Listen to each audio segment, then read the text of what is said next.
Akkam nagaa jirtu kanneen daa'imman qabdan silaa chaanalii kana subscribe gootan hordofuun baay'ee barbaachisaadha. Kanneen hin qabne immoo beekumsi yeroo ta'e nama fayyaduu danda'a waan ta'eef subscribe fi like gochuun hordofa. Barnoonni narra qabadhee jiru daa'imman ija isaanii osoo hin cufatiin rafan yookaan osoo ija isaanii hin dunuunfatiin rafan ilaalchisee maatiin maal beekuu qabu kan jedhudha. Daa'imman tokko osoo ija isaanii hin dunuunfatiin yookaan osoo ija isaanii hin cufiin rafu daa'imman qofatu hin ta'in kun darbee namoota gurguddaa biratti illee mul'ata. Kana maaltu fidaa maal gochuu qabu kan jedhu irratti barnoota gabaabaas ni kaasa hanga dhumaatti na hordofa.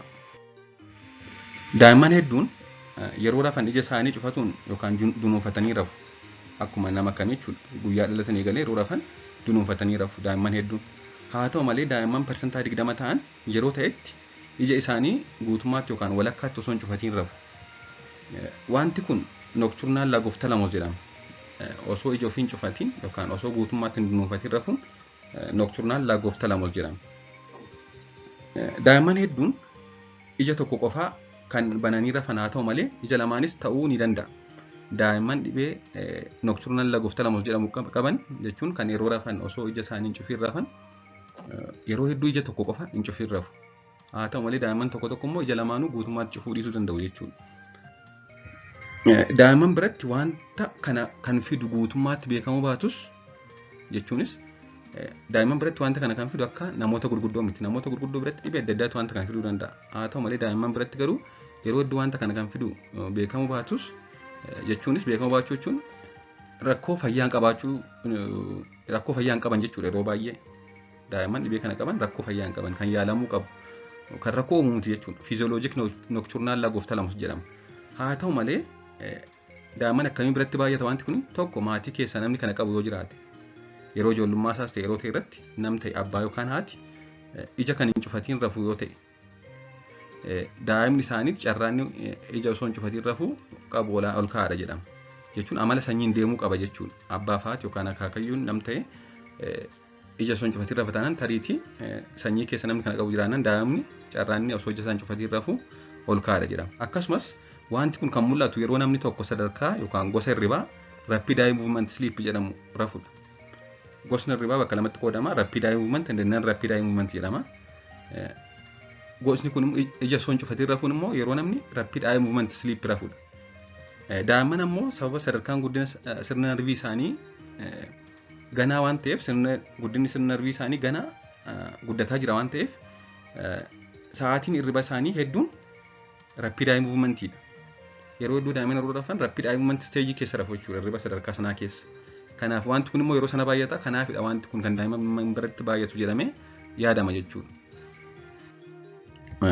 Wanti kun yeroo baay'ee daa'imman yeroo guddataa deeman isaan dhiisa. Daa'imman hedduun gaafa guddatan wanti kun isaan dhiisa jechuudha. Wanti kun kan rakkoo tokko hin qabne kan dhibee tokko hin qabne kan gaafa guddatan isaan dhiisudha. Haa ta'u malee hanga isaan dhiisutti wantoota maatiin gochuu qabantu jira. Inni jalqabaa maadha? Yeroo ija bananii rafan iji isaanii goguu danda'a yookaan diraay ta'uu danda'a jechuudha. Hin dunuunfatan taanaan hin libsatan taanaan iji hin jiidhu lallaafu. Kanaaf iji diraay taanaan immoo miidhamuu danda'a waan ta'eef ogeessa fayyaa mariisuun wanta ija lallaaffisu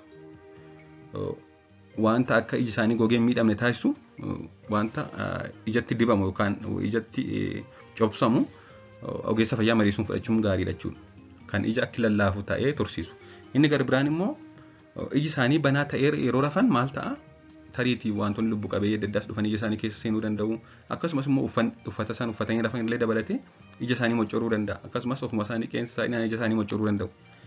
Namni ija isaa dunuunfatee rafuun faayidaa qaba.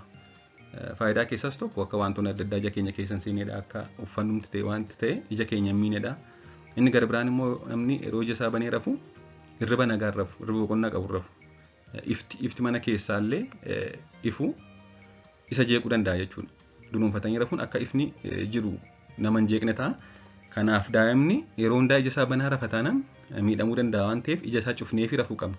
Kanas ogeessa fayyaa mariisuudhaan wanta qola ija isa gararraa kana gara gadiitti finnee ittiin ija isaanii cufnee fi raffisnu itti gochuu qabna jechuudha. Kanaafuu waan lamadha kan dagachuu hin qabne. Tokko ogeessa fayyaa mariisnee wanta akka iji hin gogne taasisu wanta ijatti cubu kan ijatti dibamu galgala yeroo isaan rafan itti gochuu fi inni gara biraan immoo akka iji isaanii cufaa ta'ee rafu taasisuudha jechuudha. wanta akka pilaastirii ta'e wanta xiqqoodhaan ija qola ijaa kan gararraa gara gajjalaatti gad qabsiisuu barbaachisa yeroo isaan rafan. Yeroo isaan irraa kaan immoo sanarraa kaasna jechuudha.